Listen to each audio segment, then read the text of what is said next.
Praise lord. Mark సువార్త 16వ అధ్యాయం 15వ వచనం. మరియు మీరు సర్వలోకమునకు వెళ్ళి సర్వ సృష్టికి సువార్తను ప్రకటించుడి.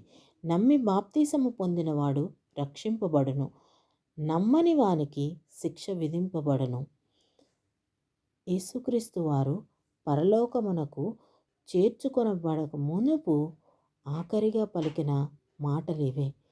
19వ వచనంలో అంటున్నారు, ఈలాగు ప్రభువైన యేసు వారితో మాట్లాడిన తరువాత పరలోకమునకు చేర్చుకొనబడి దేవుని కుడిపార్శ్వమున ఆసీనుడయ్యెను.